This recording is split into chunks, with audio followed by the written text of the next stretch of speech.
Hey everybody, so today we're going to be covering Chapter 16, Respiratory Emergencies. In this chapter we're going to review the respiratory anatomy as well as the physiology and pathophysiology of the respiratory system, go over some various respiratory distresses that we will see in the pre-hospital setting, and as well as the pathophysiology as what causes them.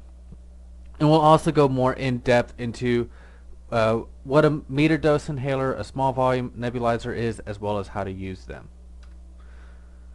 We'll also go over some variations in pediatrics and geriatrics when it comes to the respiratory system, as well as how to properly assess and care a patient in respiratory distress.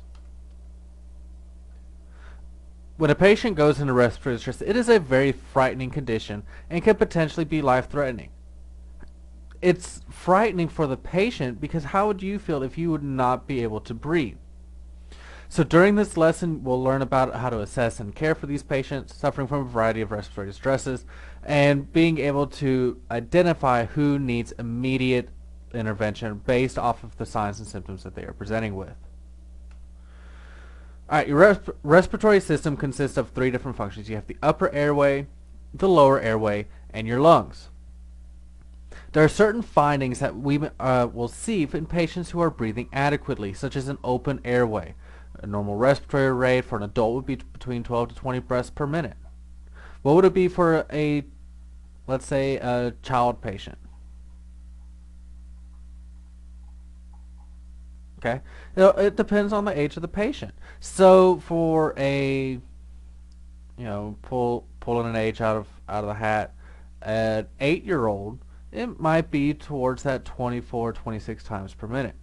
Okay, you want to make sure that you have breath sounds that are present bilaterally. You got good chest rise and fall of the chest.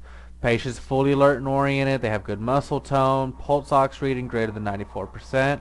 These are all things, along with some others, that we would find in patients with who are breathing adequately. Now, during periods of heightened respiratory effort, the body can employ what's called accessory muscles to help change the size of the thorax more aggressively to move air better. Other accessory structures that are part of the respiratory system include the inspiratory and expiratory centers in the medulla and the pons, which are located within the brainstem, which exert nervous control of breathing. Respiratory centers receive information about the oxygen and carbon dioxide content of the bloodstream from special sensors within the vascular system. So when anything is going on that is impairing this gas exchange, whether it is an increased space because of fluid moving into the lungs, lack of perfusion from the right side of the heart, so now we're having right-sided heart failure, you might have a pneumothorax, blood or something moving into the alveoli, all of this would impair that gas exchange.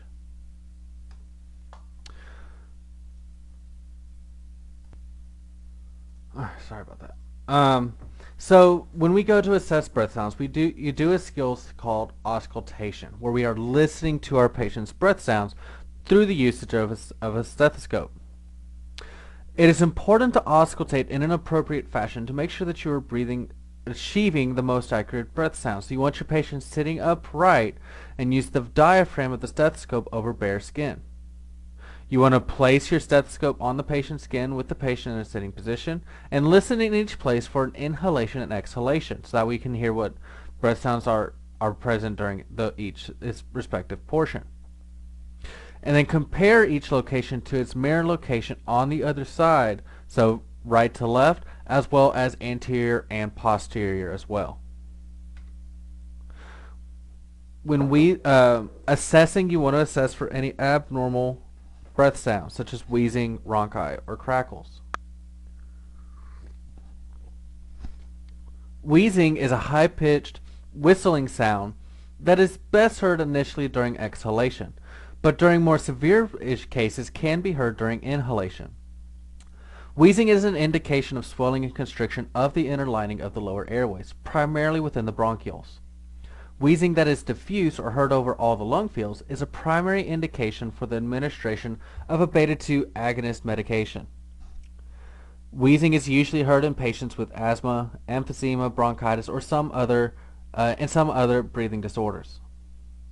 Rhonchi is something also referred to as coarse crackles. These are snoring or rattling noises heard on auscultation. They indicate obstruction of the larger conducting airways of the respiratory tract by thick secretions of mucus. Rhonchi are often heard in chronic bronchitis, emphysema, aspiration, and pneumonia. Rhonchi may change the quality of sound if the person coughs or even when the person changes position. Crackles, also known as rales, are bubbly or crackling sounds heard during inhalation. These sounds are associated with fluid that has surrounded or filled the alveoli or small bronchioles. The cracking sound is commonly associated with the alveoli and terminal bronchioles popping open with each inhalation. The bases of the lungs posteriorly reveal crackles first because of the natural tendency of fluid to be pulled downward by gravity. Crackles can indicate pulmonary edema or pneumonia. This type of breath sound usually does not change with coughing or movement.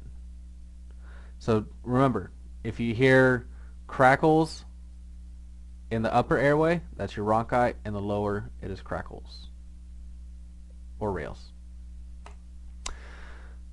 Respiratory emergencies can range from shortness of breath or dyspnea to complete respiratory arrest or apnea, in which the patient is no longer breathing. These conditions can result from many causes, but most typically involve the respiratory tract or the lungs. And remember, hypoxemia is brought on due to inadequate breathing, even for brief periods. This could potentially lead to the failure of other body systems, and if untreated, the patient will die. So we have to be able to immediately recognize indications of potential respiratory distress. The sensation of dyspnea is usually related to mechanical disruption of the airway, lungs or chest walls, stimulation of receptors in the lungs, or inadequate gas exchange. Respiratory distress occurs when breathing is difficult but adequate. Respiratory failure occurs when either the tidal volume or rate are no longer adequate. Respiratory arrest is the cessation of breathing effort altogether.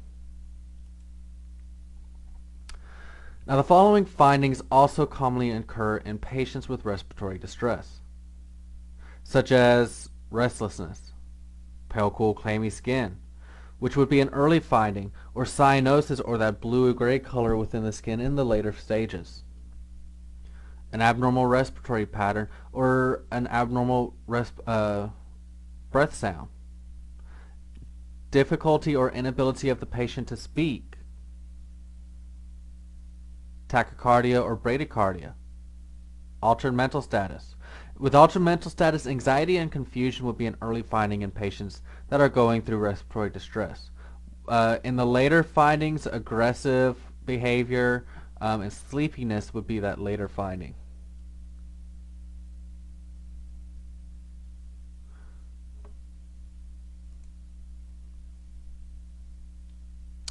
Now, causes of respiratory distress can be caused by a multitude of different things, whether it is due to some type of inflammation or swelling of the bronchioles, injuries to the head, neck, or face, or chest can cause it, cardiac compromise, or even hyperventilation. So a beta-2 agonist bronchodilator is designed to relax the bronchi and bronchial smooth muscle, causing dilation, which results in a decrease in airway resistance and an increase in the effectiveness of moving air in and out of the alveoli, better gas exchange, and a relief from the signs and symptoms of respiratory distress. The sensation of shortness of breath occurs when the metabolic demands of the body are not met. This typically results from an inadequate amount of oxygen delivered to the cells to allow for normal aerobic metabolism to continue.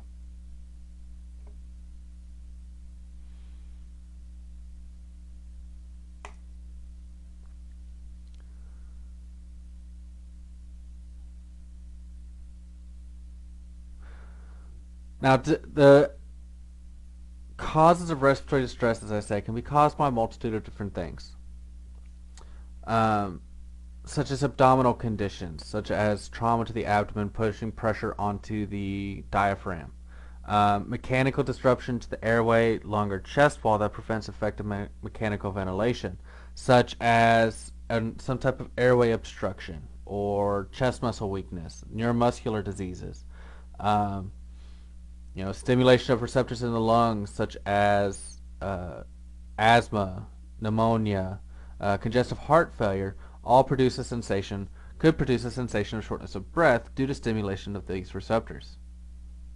Inadequate gas exchange at the level of the alveoli and capillaries, causing a decrease in the oxygen content in the blood or hypoxemia, or a rise in the level of carbon dioxide or hypercarbia.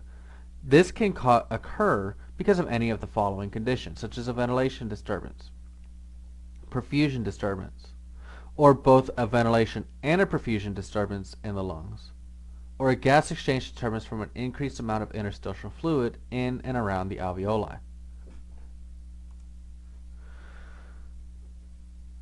Now we categorize breathing disturbances in one of three ways, whether it be respiratory distress, failure, or arrest. In respiratory distress, these patients still have an adequate rate and volume, and the patient is still able to compensate very well. With these patients, we want to apply oxygen, so we may start off low at 2 liters per minute via nasal cannula to increase and maintain the O2 sat at 94% or higher. Now we administer oxygen based on the patient's oxygenation status as measured and primarily guided by the pulse oximeter instead of using predetermined devices and flow rates for all patients. In patients that are having severe respiratory distress such as severe asthmatic, COPD, or congestive heart failure, these patients we may want to consider providing CPAP or continuous positive airway pressure. Respiratory failure, this is when either the respiratory rate, volume, or both have become inadequate. If the tidal volume decreases or respiratory rate increases or decreases significantly, we must provide immediate positive pressure ventilation and oxygenation with a bag valve mask device or some other ventilation device. Supplemental oxygen must also be delivered through the ventilation device, because if not, if the patient continues to progress through the stages of respiratory failure, they may quickly deteriorate into full-blown respiratory arrest. Now, respiratory failure and respiratory arrest or cessation of respiratory effort are treated the same way with positive pressure ventilation and supplemental oxygen. If respiratory arrest is not treated appropriately very quickly and aggressively, this could potentially lead to cardiac arrest within a matter of minutes.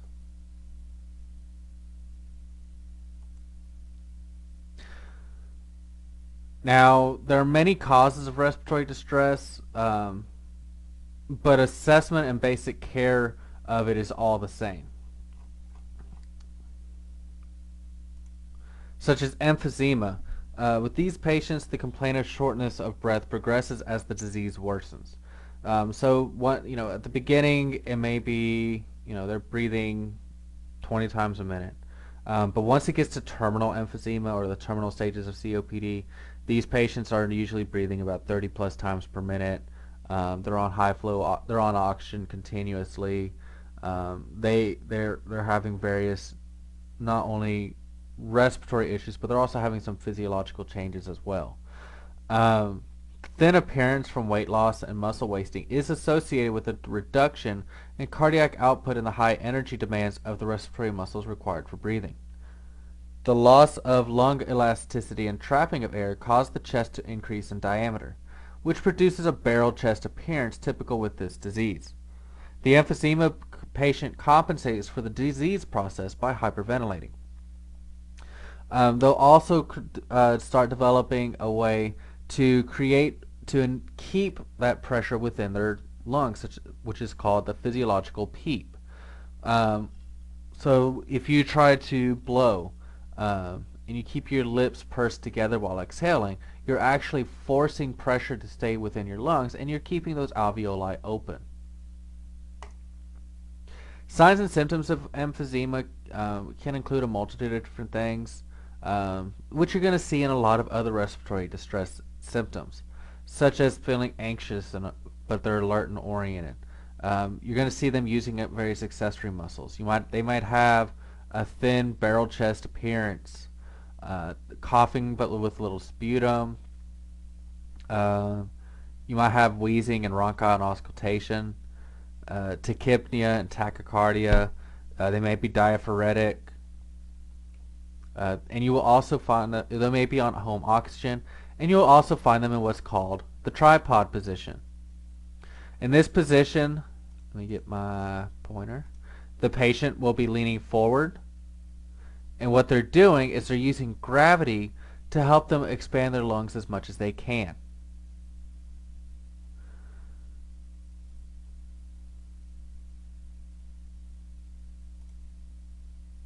A COPD patient, we may also give what's called CPAP, or continuous positive airway pressure, or a bilevel positive airway pressure, or BiPAP machine on the bedside stand.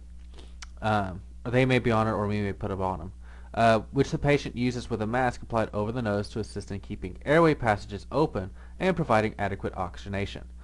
In the field, specifically in the state of Alabama, we can only transport CPAP.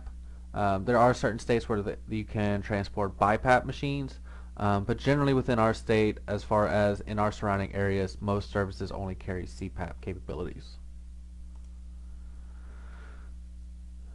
With chronic bronchitis, because of the increase in bronchial obstruction, there is a reduction in the residual volume within the lungs that can lead to bloating and a cyanotic appearance in the patient.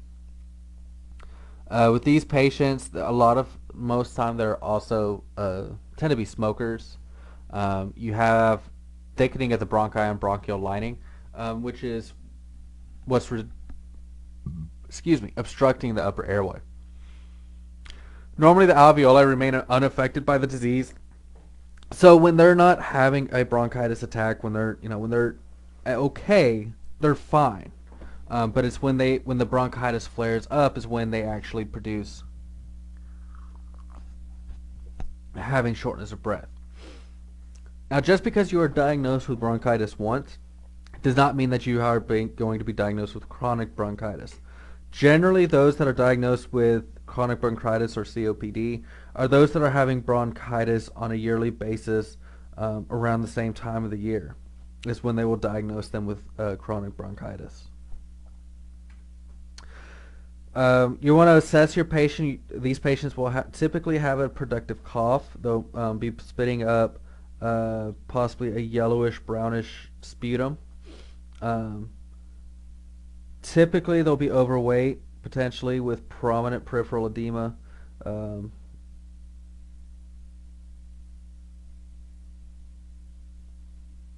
They may have minimal difficulty with breathing, may be anxious. They may have an O2 sat less than 94, crackles and rhonchi, and also some wheezing with crackles at the bases of the lungs.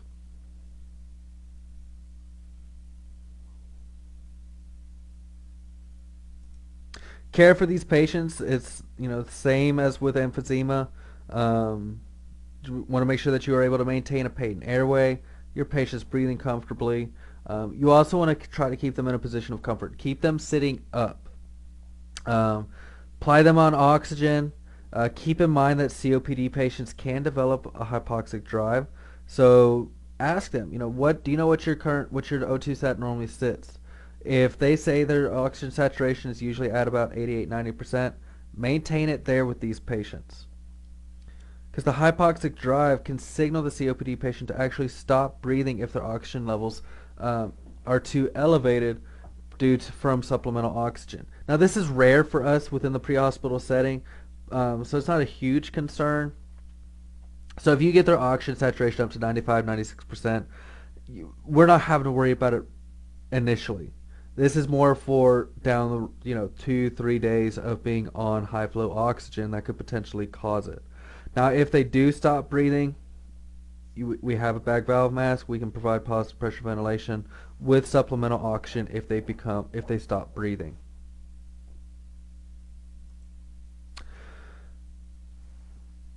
Asthma patients, this is when you have an increased sensitivity within the lower airways.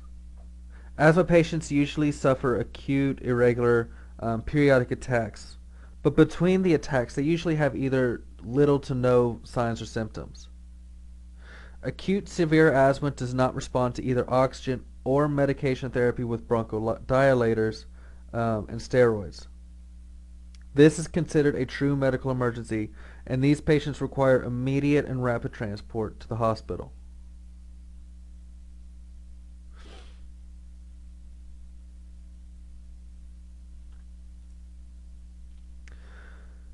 Assessment of it, you want to determine whether or not this is a slow or rapid onset. 80% of your asthma patients will have a slow onset where it takes approximately 6 hours to several days for the asthma to actually come on. These patients will develop a severe cough and wheezing, shortness of breath that's progressively worsening. They may become diaphoretic due to the increase in workup breathing, become tachycardic and tachypnic, and become very anxious and apprehensive. Now, the slow onset asthma, this is more prevalent within females and is usually triggered by some type of upper respiratory tract infection. Now, the rapid onset, this one is more prevalent within males and is usually triggered by some type of allergen or exercise. Usually, deterioration is in less than 6 hours. These patients, you're wanting to look for those signs and symptoms. Same as for the slow onset, but you're also looking for see how they're able to talk. Are they able to speak in sentences, phrases, or only few, 1 to 2 words or syllables? Is there a fever? An O2, what's their oxygen saturation? Do they have symptoms of gastroesophageal reflux or heartburn? Pulsus paradoxus, or a drop in systolic blood pressure of greater than 10 during inhalation, would indicate a severe asthma attack. This can be detected when the pulse amplitude decreases or the pulse is completely abolished during inhalation but returns on exhalation.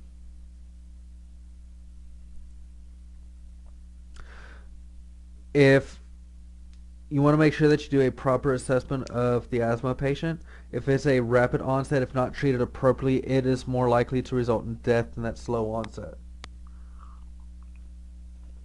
If needed, apply the patient to CPAP or positive pressure ventilation with oxygen.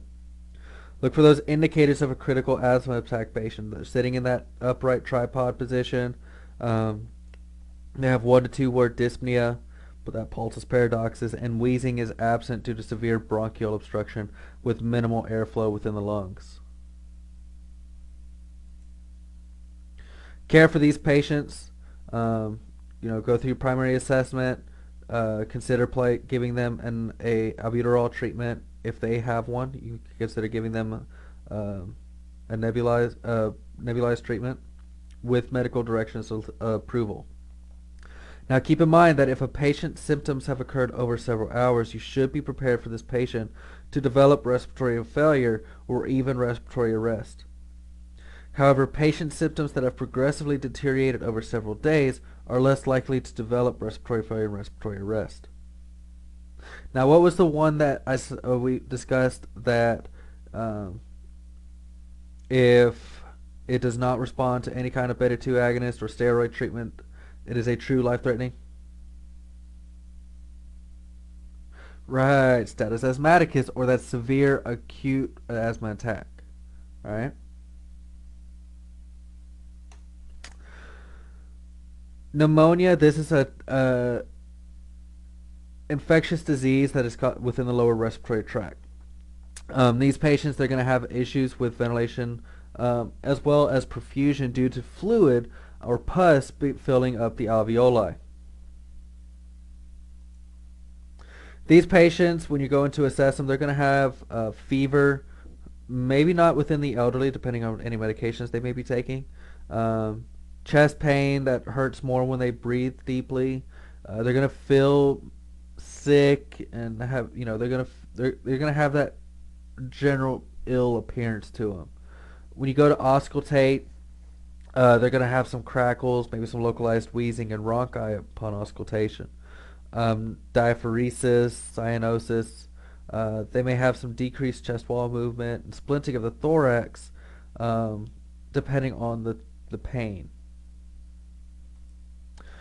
You would not expect these patients to have a short-acting beta-2 agonist medication in a MDI or small volume nebulizer for this condition, nor would you necessarily consider their use unless indications of bronchoconstriction are present.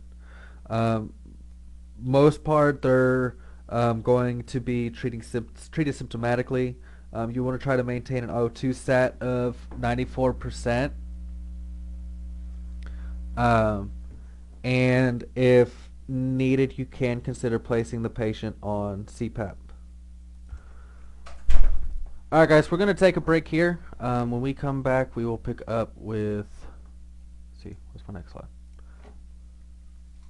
Pulmonary embolism.